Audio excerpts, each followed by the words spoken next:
నమస్కారం. ఈరోజు సుఖీభవలో యువతలో ఎసిడిటీ, తరచూ చేపలు తింటే ఆరోగ్యానికి ఎంతో మేలు, నరాల్లో భరించలేని నొప్పి, రాడిక్యులోపతి, షుగర్ జబ్బుతో కంటికి సమస్యలు, ఇంకా హెల్త్ టిప్, గాడి తప్పిన ఆహారపు అలవాట్లు, పొగా మద్యం వంటి చెడు వ్యసనాలు ఇవాళ యువతరానికి ఎసిడిటీని శాపంగా అంటగడుతున్నాయి. గుండెలో మంటగా ఉందని, ఛాతీలో కొలిమి పెట్టినట్లుగా వేదనగా ఉంటోందని, పదే పదే పుల్లటి తేన్పులు వస్తున్నాయని చాలామంది బాధపడుతున్నారు. ఎసిడిటీకి గ్యాస్ ట్రబుల్ కూడా తోడవుతోంది.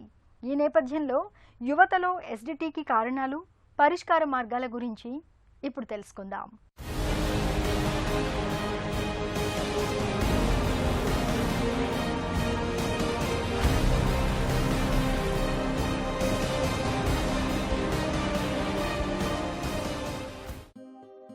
ఇష్టమైన బిర్యానీ, అందులోకి ఘుమఘుమలాడే కూర, ఆపై నంజుకు తినేందుకు కరకరలాడే వడియాలు. ఇంతకంటే ఏం కావాలి తృప్తిగా భోజనం చేయడానికి? అయితే మనలో చాలామందికి ఇక్కడ్నుంచే మొదలవుతాయి తంటాలు. తిన్న దగ్గర్నుంచి ఒకటే పులితెన్పులు వస్తూ గొంతులోనూ పొట్టలోనూ ఒకటే వేదనగా ఉంటుంది. ఈ రకమైన సమస్యను డాక్టర్లు గ్యాస్ట్రో ఈసోఫేగల్ రిఫ్లెక్స్ డిసీజ్ అని, వాడుకలో GERD అని పిలుస్తారు. గాడి తప్పిన ఆహారపు అలవాట్లు, ధూమపానం, మద్యపానం వంటి వ్యసనాలు, అధిక బరువు, స్థూలకాయం వంటి సమస్యల మూలంగా ఈ మధ్యకాలంలో యువతలో ఎసిడిటీ సమస్య బాగా ఎక్కువగా కనిపిస్తున్నట్లు డాక్టర్లు చెబుతున్నారు. మనకి యూత్లో ఎసిడిటీ ప్రాబ్లం అధికమయ్యేందుకు ప్రధాన కారణం వాళ్ళ యొక్క జీవన సరళి, లైఫ్ స్టైల్. ఇది ప్రధాన పాత్ర పోషిస్తుంది. అయితే వీరు తీసుకునే ఆహారంలో అధికంగా క్యాలరీస్ ఉండటము, ఎక్కువ ఫ్యాట్ ఉండటము, జంక్ ఫుడ్ ఉండటము, కంప్లీట్గా ఎక్సర్సైజ్ చేయకపోవటము, స్మోకింగ్, ఆల్కహాల్, తర్వాత స్ట్రెస్, స్ట్రెయిన్, వారు తీసుకునే మెడిసిన్స్ కానివ్వండి, ఇవన్నీ కూడా మనకి ఇంపాక్ట్ చేస్తుంటాయి అన్నమాట. సో కాబట్టి వీళ్ళ ఎసిడిటీ ప్రాబ్లం అనేది అధికంగా ఉంటుంది. చాలామంది తినగానే పడుకోవటము, తర్వాత తినేటప్పుడు మూవీస్ చూస్తూ, టీవీ చూస్తూ, మొబైల్ వాచ్ చేస్తూ ఫాస్ట్గా తినేయటము, కంప్లీట్గా నవలకుండా మింగటము, ఇవన్నిటి వల్ల మనకు ఎసిడిటీ అనేది ఈ యువతలో ఎక్కువ వస్తుంది. ఓవర్ వెయిట్ ఉండే వాళ్ళు ఎసిడిటీ ప్రాబ్లం అనేది నిజంగానే అధికంగానే ఉంటుంది. ఎందుకంటే వాళ్ళ ఇంట్రా అబ్డామినల్ ప్రెషర్ అనేది పెరిగి ఆ స్పింక్టర్ అనేది, లోయర్ ఈసోస్ఫేగల్ స్పింక్టర్ అనేది లూజ్ అవటం వల్ల స్టమక్లో ఉండే ఫుడ్ పార్టికల్స్, యాసిడ్ అనేది రిఫ్లెక్స్ అవుతుంది పైకి. తద్వారా ఆ కడుపంతా మంటగా అనిపించడం, ఎపిగాస్ట్రియం అంతా నొప్పిగా అనిపించడం జరుగుతుంది. యువతలో ఎసిడిటీ, గ్యాస్ ట్రబుల్, అల్సర్ల వంటి సమస్యలకు అధిక బరువు, స్థూలకాయాలు ప్రధాన కారణాలుగా ఉంటున్నాయి. జిహ్వ చాపల్యం అధికంగా ఉండేవారికి ఎసిడిటీని దగ్గరి చుట్టంగా చెప్పుకోవచ్చు. బేకరీ ఫుడ్స్కి, ఫాస్ట్ ఫుడ్స్కి, కొవ్వు పదార్థాలకి అతిగా అలవాటు పడడం, ఎక్కడ పడితే అక్కడ ఏది పడితే అది తినడం, రాత్రి బాగా పొద్దుపోయాక భోజనం చేయడం, ఇలా ఒక తీరు తెన్ను లేని ఆహారపు అలవాట్లు ఇవాళ యువతరానికి ఎసిడిటీ సమస్యల్ని శాపంగా అంటగడుతున్నాయి. ధూమపానం, మద్యపానం, నిత్యం వాడే కొన్ని రకాల మందులు, తీవ్రమైన ఒత్తిళ్లు, ఆందోళనలు, ఇవన్నీ కూడా యువతలో ఎసిడిటీకి కారణాలే అంటారు డాక్టర్లు. ఎసిడిటీతో బాధపడుతున్నప్పుడు ఛాతీలోనూ, గొంతులోనూ, గుండెలోనూ, జీర్ణాశయంలోనూ మంటగా ఉంటుంది. పుల్లటి తేన్పులతో ఆహారం నోటిలోకి వచ్చినట్లుంటుంది. కడుపు ఉబ్బరించి వాంతి వచ్చినట్లుంటుంది. మలబద్ధకం, అజీర్ణం పెరిగి ఆకలి మందగిస్తుంది. ఎసిడిటీ ప్రధానంగా మనకి కడుపులో మంటగా అనిపించడము, ఛాతీలో మంటగా అనిపించడము, పెయిన్ అనేది ఎపిగాస్ట్రియం నుంచి బ్యాక్కు రేడియేట్ కావటము, పుల్లటి తేన్పులు రావటము, కడుపు ఉబ్బరంగా అనిపించడము, వీక్నెస్, అనీజీనెస్, తెలియకుండా కడుపంతా అనీజీగా ఉండటము, తర్వాత బద్ధకంగా అనిపించడము, కొద్ది మందిలో డైజెషన్ తగ్గిపోవటము, ఎక్కువ డైజెషన్ అవటము, తర్వాత మోషన్స్ కనుక అధికంగా కావటము, కొద్ది మందిలో కాన్స్టిపేషన్ కూడా అధికంగా ఉంటుంది. తర్వాత ఈ ఎసిడిటీతో ఆల్రెడీ ఇరిటబుల్ బౌల్ సిండ్రోమ్ ఉండే వాళ్ళను, ఇన్ఫ్లమేటరీ బౌల్ డిసీజ్ ఉండే వాళ్ళను ఈ సిమ్టమ్స్ అనేవి ఫ్లేరప్ అవటం కూడా అధికమవుతుంది. సో ఈ సిమ్టమ్స్ అన్నిటిని కూడా మనం ఎసిడిటీగా చెప్పుకోవచ్చు. ఎసిడిటీని మనకి డయాగ్నోజ్ చేసేందుకు ప్రతి కేసుకు అనుకున్నట్టుగానే ఫిజికల్ ఎగ్జామ్, ఫస్ట్ హిస్టరీ, ఆ తర్వాత ఫిజికల్ ఎగ్జామినేషన్తో ప్రారంభమవుతుంది. తర్వాత ఈ బేరియం మిల్ స్టడీ ఉంటుంది. దాంట్లో బేరియం అనేది మనకు మింగటం ద్వారా అదేవిధంగా మన ఇది ఈసోఫాగస్ నుంచి స్టమక్లోకి వెళ్తుంది. తద్వారా ఏమైనా ఇన్ఫ్లమేషన్ ఉందా, ఇర్రెగ్యులారిటీస్ ఉన్నాయా, డ్యామేజ్ ఏమైనా ఉందా, అల్సర్స్ ఉన్నాయా, తర్వాత స్ట్రక్చర్ ఏమైనా ఉందా అనేది మనకు ఈ బేరియం మిల్ ద్వారా తెలుస్తుంది. ఎండోస్కోపీ ద్వారా కూడా మనకు direct visualization of the stomach, oesophagus తెలుస్తుంది. వీటిల్లో ఏమైనా ఇరోజన్స్ ఉన్నాయా, ఇన్ఫ్లమేషన్ ఉందా, లేకపోతే అల్సర్స్ ఉన్నాయా, అబ్డామినల్ గ్రోత్ ఉందా అనేది కూడా మనం వీటి ద్వారా తెలుసుకోవచ్చు. ఒక్కోసారి అంటే మనకు దాంట్లో ఏమైనా అబ్డామినల్ గ్రోత్ ఉన్నట్లయితే దాని బయాప్సీ తీసి ప్రీ క్యాన్సరస్ కండిషన్ ఉందా లేకపోతే క్యాన్సరస్ కండిషన్ ఉందా అనేది కూడా మనం డయాగ్నోస్ చేసుకోవచ్చు. తర్వాత స్టమక్లో యాసిడిటీని pH కూడా ఎంత ఉందనేది pH టెస్ట్ అనేది చేస్తుంటారు. తర్వాత లోయర్ ఈసోఫాగల్ స్ఫింక్టర్ యొక్క దాంట్లో ఎంత ఉంది అనేది, ప్రెజర్ ఎంత ఉందని కూడా మానోమెట్రీ ద్వారా దాన్ని మెజర్మెంట్ చేసి ఎసిడిటీ ఎలా వస్తుంది అనేది కూడా తెలుసుకోవచ్చు. సహజంగానే పులితేన్పుల్ని మనలో చాలామంది అంతగా పట్టించుకోరు. ఇక యువతరం మాట చెప్పాల్సిన పనే లేదు. ఎసిడిటీ అసలు సమస్య కానట్టు ప్రవర్తిస్తుంటారు. ఛాతీలో మంట మరీ ఎక్కువగా ఉన్నప్పుడు, పదే పదే పుల్లటి తేన్పులు వస్తున్నప్పుడు మెడికల్ షాప్కు వెళ్లి ఏ జెలసిల్ టానిక్నో లేదంటే జెంటాక్ వంటి మాత్రలను కొని మింగుతుంటారు. వీటితో ఎసిడిటీ నుంచి అప్పటికప్పుడు మంచి ఉపశమనం లభించే మాట నిజమే. కానీ ఉపశమనం లభిస్తోంది కదా అని నెలల తరబడి యాంటాసిడ్ బిళ్లలను, పౌడర్లను వాడుతూ పోతే ఎసిడిటీ సమస్యతో పొట్టలో అల్సర్లు, పేగుపూత, క్యాన్సర్లు వచ్చే ప్రమాదం ఎక్కువగా ఉంటుంది. అంతేకాదు, మెనపాజ్ వయసులో ఉన్న మహిళలకు యాంటాసిడ్ బిళ్లల మూలంగా ఎముకలు గుల్లబారిపోయే అవకాశాలు బాగా ఎక్కువగా ఉంటాయని చెబుతారు నిపుణులు. ఎసిడిటీకి మనకు ప్రధానంగా treatment first life style modifications, మనకున్న ఆహారపు అలవాట్లు అవి చేంజ్ చేసుకోవటం, ఆ తర్వాత మెడిసిన్ మేనేజ్మెంట్ అనమాట. మనకి లైఫ్ స్టైల్ మాడిఫికేషన్స్లో సరైన ఫుడ్, బ్యాలెన్స్డ్ డైట్ తినేటప్పుడు సరైన అంటే టైం కేటాయించటము, బాగా నమిలి తినటము, తిన్న తర్వాత పడుకోకుండా 2 అవర్స్ వరకు పడుకోకుండా ఉండటము, ఈ ఆల్కహాల్, స్మోకింగ్ని అవాయిడ్ చేయాలి, జంక్ ఫుడ్ని, కెఫీన్ పదార్థాలను కూడా అవాయిడ్ చేయాలి. తర్వాత రెగ్యులర్ ఫిజికల్ యాక్టివిటీ అనేది కంపల్సరీ. స్ట్రెస్ను, స్ట్రెయిన్ ఇవన్నిటిని కూడా మెడిటేషన్, యోగా ద్వారా వాటిని కంట్రోల్ చేసుకోవాలి. ఇవి మనకి లైఫ్ స్టైల్ మాడిఫికేషన్స్. ఇంకా ట్రీట్మెంట్ దాంట్లోకి వచ్చినట్టయితే ఎసిడిటీని కంట్రోల్ చేసేందుకు ఎంటాసిడ్స్ అని, H2 బ్లాకర్స్ అని, ప్రోటాన్ పంప్ ఇన్హిబిటర్స్ అని, తర్వాత ప్రోకైనెటిక్ డ్రగ్స్ అని ఇవన్నీ మనకి అవైలబుల్ ఉన్నాయి. ఈ ఎంటాసిడ్స్ అనేవి డైరెక్ట్ యాసిడ్ని న్యూట్రల్ చేయడం వల్ల క్విక్ రిలీఫ్ అనేవి ఇస్తుంటాయి. వీటిల్లో aluminium hydroxide, magnesium hydroxide, calcium carbonate ఇవి కాంపోజిషన్లో వాడుకోవచ్చు. తర్వాత వీటికి H2 రిసెప్టర్ బ్లాకర్స్, ఇవి డైరెక్ట్ అంటే న్యూట్రలైజ్ చేయవు, యాసిడ్ ప్రొడక్షన్ అనేది తగ్గిస్తుంటాయి, బట్ లాంగ్ యాక్షన్ అనేది ఉంటుంది. వీటిల్లో రానిటిడిన్, సిమిటిడిన్, ఫోమిటిడిన్ అనే టాబ్లెట్ వాడతారు. తర్వాత ప్రోటాన్ పంప్ ఇన్హిబిటర్స్, ఇవి కూడా లాంగ్ యాక్టింగ్ యాసిడ్ ప్రొడక్షన్ అనేది తగ్గిస్తుంటాయి. లాంగ్ యాక్టింగ్ ఉంటుంది, యాసిడ్ ప్రొడక్షన్ అనేది తగ్గిస్తుంటాయి. వీటిల్లో ఒమిప్రజోల్, పంటాప్రజోల్, ఇస్మాప్రజోల్, లాన్సోటప్రజోల్ అనేవి ఉంటాయి. ఇవి డాక్టర్ సలహా మేరకు వాడుతుండాలి. అదేవిధంగా ప్రోకైనెటిక్ డ్రగ్స్ అంటారు. ఈ ప్రోకైనెటిక్ డ్రగ్స్ అనేవి మనకి స్టమక్లో అంటే ఈసోఫాగస్లో స్టమక్ మూమెంట్స్ అనేవి అధికంగా చేయటం, తొందరగా స్టమక్ని ఎంప్టీ చేయటము, లోయర్ ఈసోఫాగల్ స్ఫింక్టర్ని దాన్ని ఎక్కువ పట్టించడం వల్ల మనకి ఎసిడిటీ రాకుండా ఇవి కాపాడుతుంటాయి. వీటి వల్ల కూడా మనకి ఎసిడిటీ కనుక కంట్రోల్ కాకపోతే ఆ లోయర్ ఈసోఫాగల్ స్ఫింక్టర్ LES అంటారు, అక్కడ రింగులాగా వేయటము, తర్వాత ఫండోప్లికేషన్ అని స్టమక్ దగ్గర దాన్ని ఆపరేషన్ చేయటం ద్వారా మనకి ఎసిడిటీని మనం నివారించుకోవచ్చు. గ్యాస్, ఎసిడిటీ, అల్సర్ వంటి బాధలకు దూరంగా ఉండాలి అంటే అందుకు ఆహారపు అలవాట్లు, జీవనశైలిలో తగిన జాగ్రత్తలు తీసుకోవాలి. కొవ్వు పదార్థాల్ని, నూనె పదార్థాల్ని సాధ్యమైనంత తక్కువగా తీసుకోవాలి. కాఫీ, టీలను, కారం, మసాలాల్ని ఎంత తగ్గిస్తే అంత మేలు.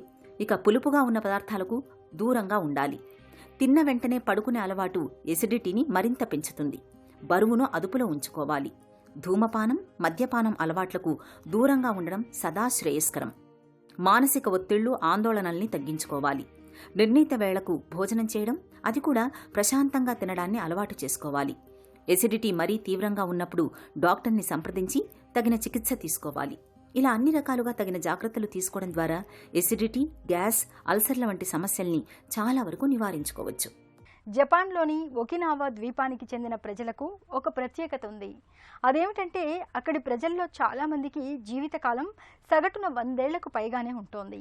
ఇందుకు వారి జీవనశైలితో పాటు వారానికి కనీసం 1-2 సార్లైనా చేపల్ని తినే అలవాటు కూడా ఒక ప్రధానమైన కారణమే అని చెప్తారు పరిశోధకులు. జపాన్ దాకా ఎందుకు, మన దేశంలోనే పశ్చిమ బెంగాల్ ప్రజల చక్కటి ఆరోగ్య రహస్యం వెనుక ఉన్నది చేపలేనని చెప్తారు నిపుణులు. చేపలు మన ఆరోగ్యానికి ఎంత మేలు చేస్తాయో ఇప్పుడు తెలుసుకుందాం.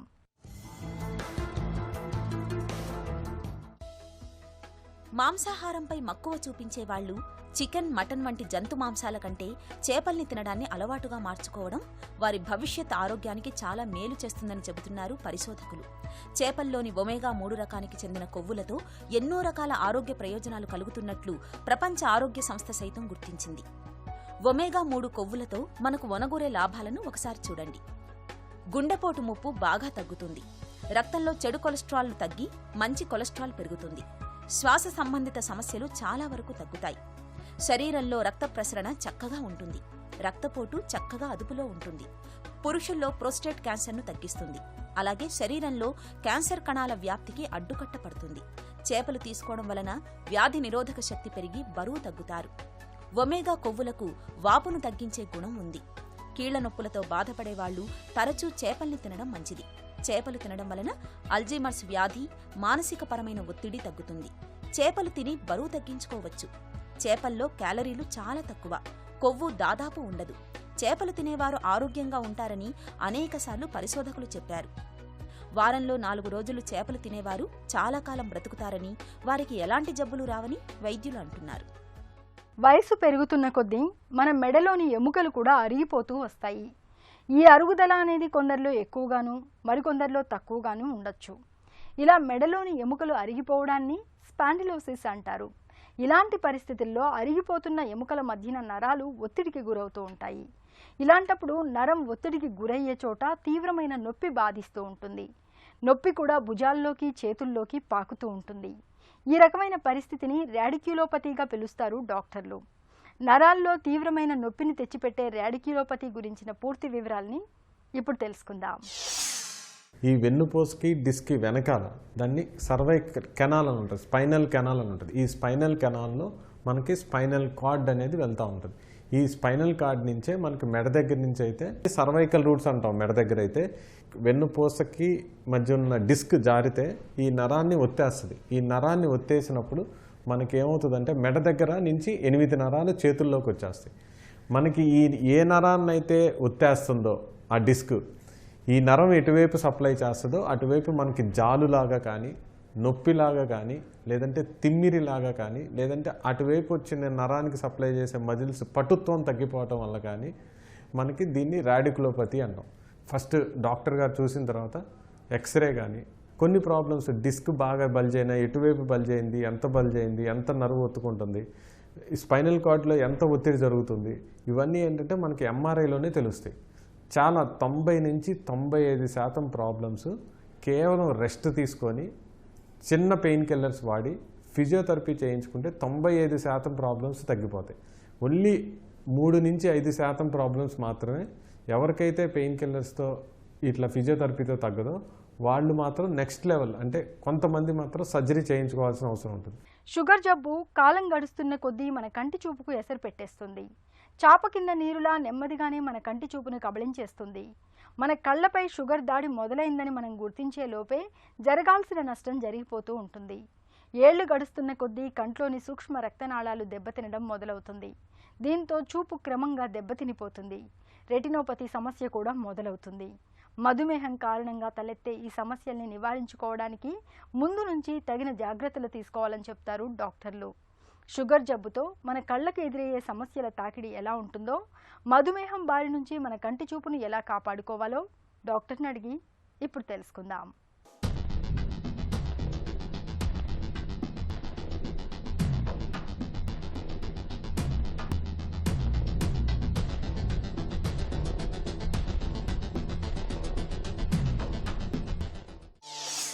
మధుమేహులకు కంటి సమస్యల ముప్పు ఎందుకు ఎక్కువ?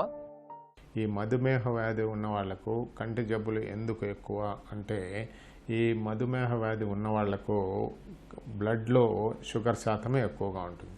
ఎప్పుడైతే బ్లడ్లో షుగర్ శాతం ఎక్కువగా ఉంటుందో దాంట్లో 3 మార్పులు జరుగుతాయి. ఒకటేమంటే హైపాక్సియా అని. హైపాక్సియా అంటే oxygen supply to the cell తగ్గుతుంది.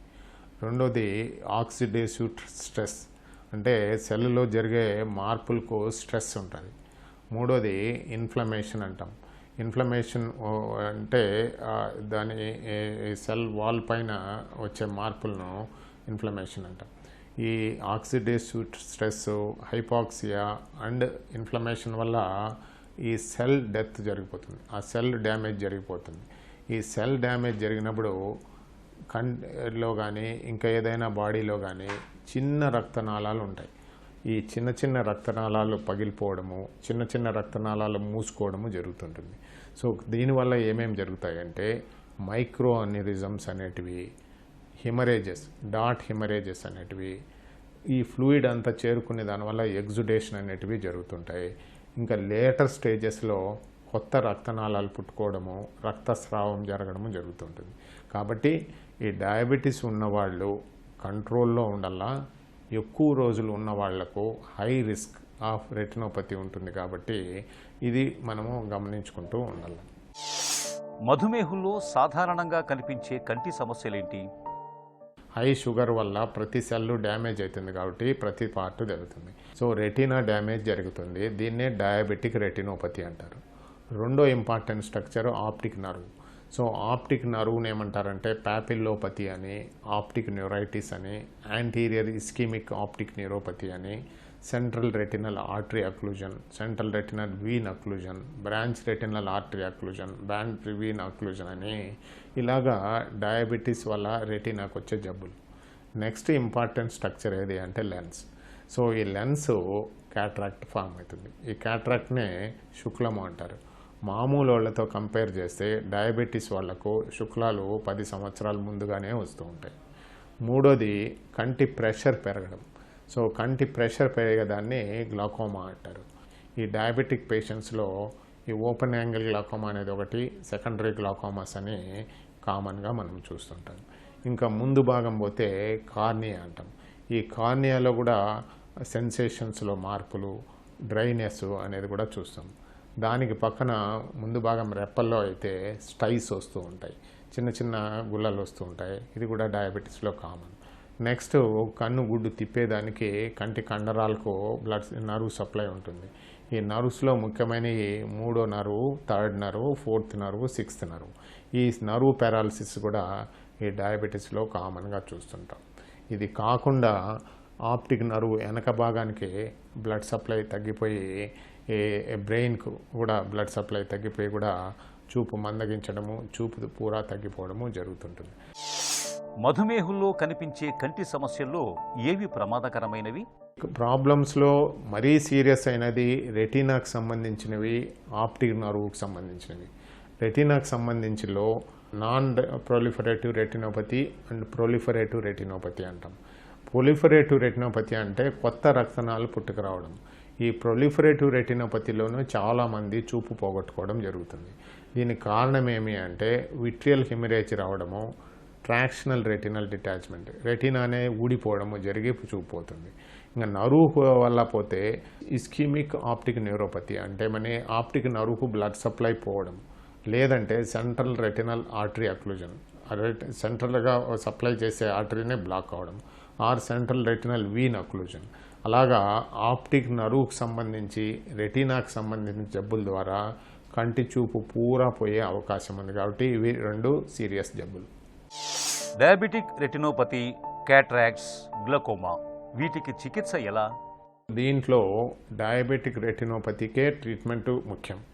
క్యాట్రాక్ట్ ట్రీట్మెంటు ఏమి అంటే అదర్ క్యాట్రాక్ట్స్ లాగానే ఆ క్యాట్రాక్ట్ తీసేసి లెన్స్ అమర్చడం వల్ల మరీ చూపు తిరిగి ప్రసాదించవచ్చు. అలానే గ్లాకోమా అనేది ప్రైమరీ గ్లాకోమా అయితే మందుల ద్వారా, చాలా మాత్రం మందుల ద్వారా కంట్రోల్ పెట్టచ్చు. సెకండరీ గ్లాకోమా అయితే ఏ కారణం వల్ల ఈ గ్లాకోమా వచ్చిందో దాన్ని ట్రీట్ చేస్తే గ్లాకోమాను కూడా తగ్గచ్చు. కాకపోతే ఈ డయాబెటిక్ రెటినోపతి అనే ట్రీట్మెంట్ను విపులంగా చెప్పాలంటే ఈ నాన్ డయాబెటిక్ రెటినోపతిలో చూపు ఎందుకు తగ్గుతుందంటే ఈ మ్యాక్యులర్ ఎడీమా వల్ల. ఈ మ్యాక్యులర్ ఎడీమా ఉంటే రెటీనా అనేది మ్యాక్యులర్ ఏరియాలో మందగిస్తుంది. ఇలాగా రెటీనా ఉబ్బినప్పుడు చూపు పూరా మందగిస్తుంది.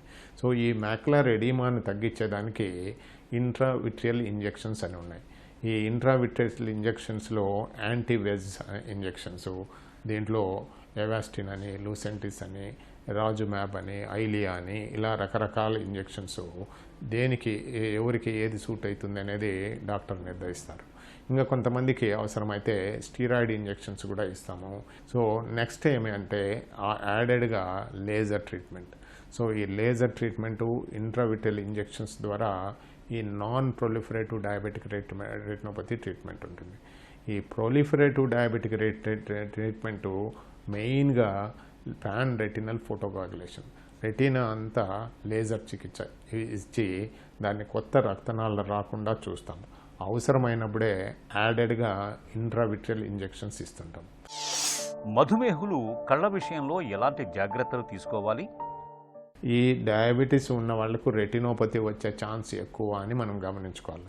కాబట్టి ఎవరైనా డయాబెటీస్ ఉంది అనే డయాగ్నోసిస్ వచ్చిన వెంటనే ఒకసారి కంటి పరీక్ష చేయాలి. కంటి పరీక్ష చేస్తే వాళ్ళు నీకు రెటినోపతి ఉందా లేదా అనేది నిర్ధారిస్తారు. డయాబెటిక్ రెటినోపతి ఉంది అంటే ప్రతి 6 మాసాలకు డాక్టర్ చెప్పినప్పుడల్లా, డాక్టర్ 3 మాసాలకే రావాలంటే 3 మాసాలకే పోయి పరీక్ష చేసుకోవాలి. సో ఇది ఫాలో అప్ ఈజ్ ఇంపార్టెంట్. దానికంటే ఇంపార్టెంట్ ఏమంటే ఈ రెటినోపతి ప్రోగ్రెస్ కాకూడదు అంటే గ్లూకోజ్ కంట్రోల్తో పాటు మిగతా అవయవాల ఫంక్షన్ కూడా నార్మల్ ఉండాలా, బ్లడ్ ప్రెషర్ కూడా నార్మల్ ఉండాలి. ఇలాగా మల్టీ స్పెషాలిటీ ట్రీట్మెంట్ అందరూ కలిసి దీని ట్రీట్మెంట్ ఇస్తే ఈ రెటినోపతి ప్రోగ్రెస్ కాకుండా ఉంటుంది. ఓన్లీ ఐ డాక్టర్ చేయలేరు.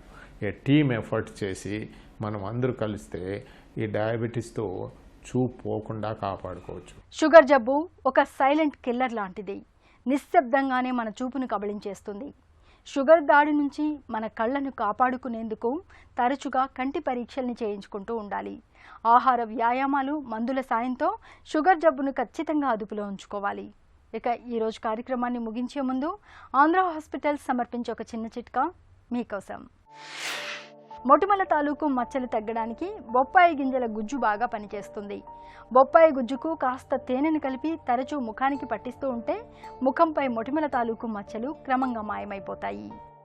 సుఖీభవ కార్యక్రమానికి సంబంధించిన మీ విలువైన సూచనలు, సలహాలను వెంటనే మాకు రాయండి. మా చిరునామా Sukhibhava, ETV, Ramoji film city, Hyderabad 501512 లేదా sukhibhava@etv.co.in కు ఈమెయిల్ చేయండి.